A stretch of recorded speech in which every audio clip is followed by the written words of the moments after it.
साथ खड़े होंगे। जी हाँ, प्रधानमंत्री मोदी एक साथ खड़े होंगे। मेरे साथ इस वक्त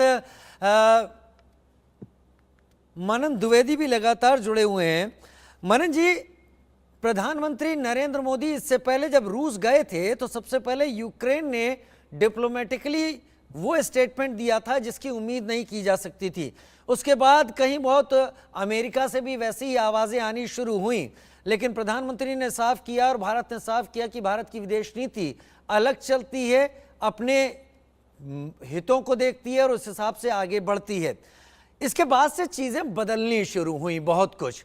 कनाडा एकदम हमलावर हुआ और कनाडा ने भारत के ऊपर वो आरोप लगाने शुरू किए जहां पर संबंध एकदम निचले स्तर पर आ गए।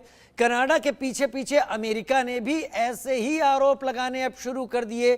क्या ये सब भारत और रूस की नज़दीकियों को देखते हुए, जिन हालातों में अमेरिका पूरी तरीके से यूरोप के साथ, नाटो के साथ मिलकर यूक्रेन को बैक कर रहा है और रूस को किनारे करने के लिए अपनी स्ट्रेटेजीज कर रहा है, क्या हम ये माने कि इस ब्रिक्स समिट के बाद अमेरिका और भारत के संबंधों में और तल्खी झलक सकती है और भारत और ब्रिक्स देशों में और नजदीकी आ सकती है? जी बिल्कुल, आपकी बात बहुत इंपॉर्टेंट है, सिग्निफिकेंट है। और सबसे पहले तो मैं अपनी बात शुरुआत करते समय ये आपके सामने रखूंगा बात कि रूस और भारत के बीच में कोई ऐसी ऐसी क्लोजनेस नहीं है, ऐसी प्रॉक्सिमिटी नहीं है। और जहां तक हिस्टोरिसिटी का सवाल है, जहां तक ऐतिहासिक संबंधों की बात है, 71 में इंदिरा गांधी मैम ने और हमारे और रूस के अधिकारियों ने भारत के साथ ट्रीटी ऑफ कोऑपरेशन, कोलैबोरेशन और फ्रेंडशिप की थी। तो बेसिकली भारत के ऊपर ऐसी लेबलिंग थी पहले कि हम लोग सोशलिस्ट और कम्युनिस्ट ब्लॉक ऑफ कंट्रीज के साथ हैं। पर अब समीकरण हम देखें 2024 में बदले हुए हैं। भारत इतना काबिल हो गया है, इतना अच्छा विश्व गुरु और विश्व बंधु की बातचीत करके सामने विश्व के रजत पटल पर उभरा है।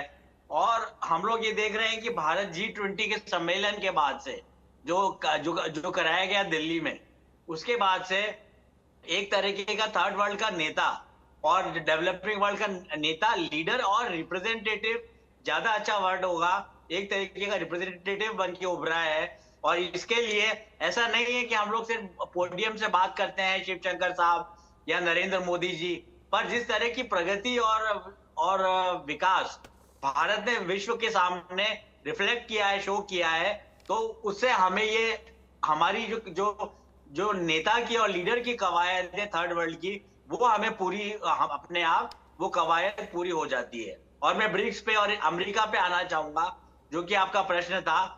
हमें ये समझना चाहिए, जो कि भारत में समझा जाता है, कि भारत और अमेरिका के बीच में संबंध अच्छे ही रहने चाहिए। सबसे महत्वपूर्ण कोई रिलेशनशिप है तो वो है भारत और अमेरिका के संबंध। क्योंकि और सबसे बड़ी बात आपने ये बोली, आपने मुझे बताया कि नेशनल इंटरेस्ट पे कंट्री चलते हैं। मतलब कहने का मतलब है न्यू दिल्ली, कीव और मॉस्को और इस्लामाबाद और बीजिंग, ये लोग हम लोग को फिलैंथ्रोपिक करने के लिए नहीं बैठे हुए हैं। हम लोगों को अपने अपने राष्ट्र ही देखने हैं, नेशनल इंटरेस्ट देखने हैं। तो अमेरिका अगर अपने नेशनल इंटरेस्ट को शुरू से सही और गलत तरीकों से आगे बढ़ाता है, तो कौन सा ऐसा राष्ट्र जो नहीं बढ़ाता। हाँ, परंतु ये मैं जरूर कहना चाहूंगा कि जो पन्नू विवाद में और निज्जर विवाद में ट्रूडो को सपोर्ट किया है इनडायरेक्टली अमेरिका ने, और अमेरिका के यूएस स्टेट डिपार्टमेंट ने, जो कि मिलर हैं, उन्होंने स्पोक्स पर्सन ने कहा है कि भारत को एविडेंस देने में कनाडा को सपोर्ट करना चाहिए, कोऑपरेट करना चाहिए, जो बिल्कुल गलत बात है। ठीक है, क्योंकि हम भी एक सॉवरेन और इंडिपेंडेंट कंट्री मैं आता हूं, हैं। मैं आता हूं, आपका रुख करता हूं। निपुण जी, ये जो 5 कंट्रीज जो कि मूल कंट्रीज हैं ब्रिक्स